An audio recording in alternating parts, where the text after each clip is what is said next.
My parents were too poor to afford my first name. Whoa, hold up. What kind of opener is that? Did we accidentally tune into a Dickinson sob story marathon? I thought we were talking about that cheese book.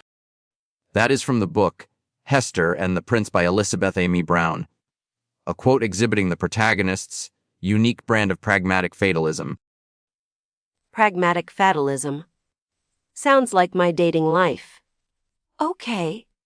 So this book, Hester and the Prince, I heard it's basically a manual on how to crash royal parties for the free snacks. Is that accurate? While Hester's motivations are food-centric, the novel attempts a whimsical blend of Regency romance tropes and light fantasy elements. The blurb mentions glittering gas lamps, frisky folk, and huggable hogs. Huggable hogs. Are we sure this isn't a farming simulator manual? And frisky folk. Is that code? Because this book is supposedly cleaner than a monastery's laundry room. Remember Moby Dick? At least things happened there. Even if you insisted the whale was just, what was it? A manifestation of societal pressures? It was a complex allegorical framework. Unlike your assertion that Ahab just needed a better fishing rod, can we focus? The character's Hester Flanders, our heroine. Heroine? More like head case. This chick lives for cheese. Like, her entire personality is brie-based. One reviewer nailed it. Her defining trait is a love of cheese. Which is understandable, although not much to build a personality on. Zing. And the fairy thing. She thinks accepting a free sandwich will get her cursed by leprechauns or something. In a city. It's like my Aunt Carol refusing to use Wi-Fi because she thinks 5G is reading her thoughts about bingo night. It's presented as a deep-seated superstition reflecting her rural upbringing and perhaps a commentary on... Oh, spare me the commentary. She sounds like Amelia Bedelia took a wrong turn into a fantasy novel. Oh dear. Did you say, accept the crown? I thought you said inspect the clown. Remember that reviewer. Brutal. But kind of true. She's invited to a royal ball, and her main goal is hitting the cheddar platter harder than a linebacker. Honestly, kind of respect the hustle.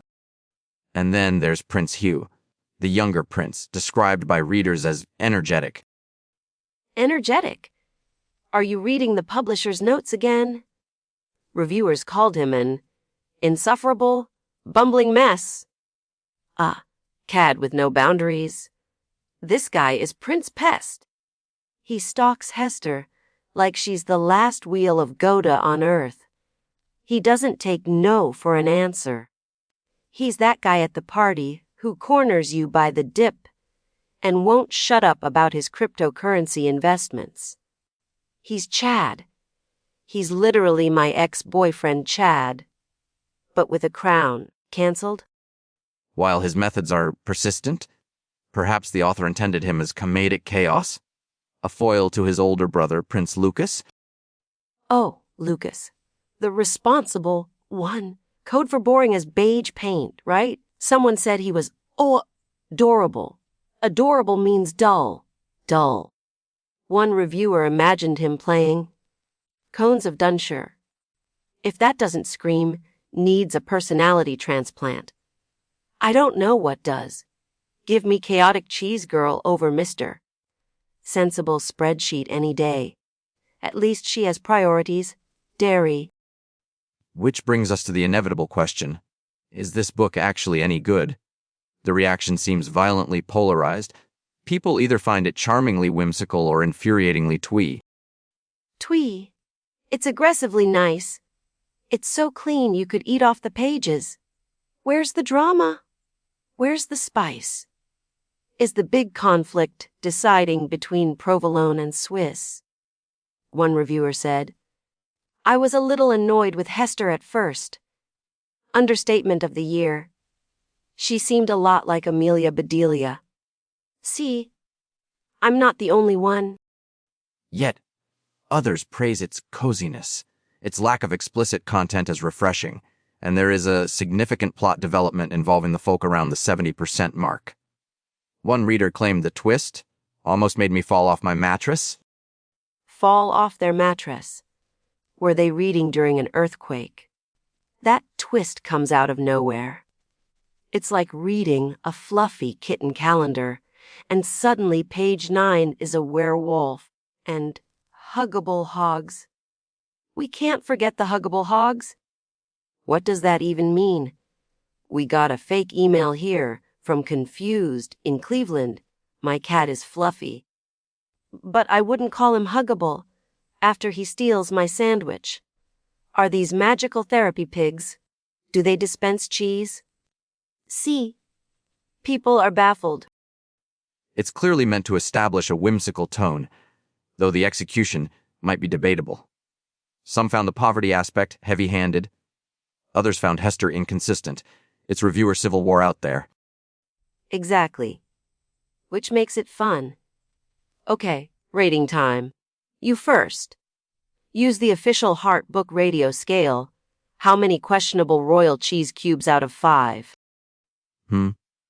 For the attempt at blending genres and the character of Lucas, who represents stability, but deducting for Hugh's problematic persistence and Hester's occasionally baffling logic, I award it 2.5 out of 5 potentially cursed cheese cubes. It's structurally interesting but narratively frustrating. Weak sauce. Okay, my turn. For Hester's dedication to dairy, that's plus 3 cubes. For Prince Lucas being boring wallpaper, minus 1 cube. For Prince Hugh being a walking restraining order, minus 5 cubes. For the random fairy bomb, plus 2 cubes because it woke me up. And plus 1 bonus cube for the sheer audacity of huggable hogs. So that's 0 cubes. No, wait. Let's just say I give it 4 out of 7 blocks of eyes. This cheddar sentient? It's ridiculous. Kind of annoying. But I couldn't stop talking about the cheese. That rating makes absolutely no sense. Exactly. Next week, folks, we're tackling a real literary heavyweight. Gary the Gargoyle starts a landscaping business. Heard it's got killer curb appeal. I need a new co-host. You've been listening to Heart Book Radio. Don't accept strange cheese.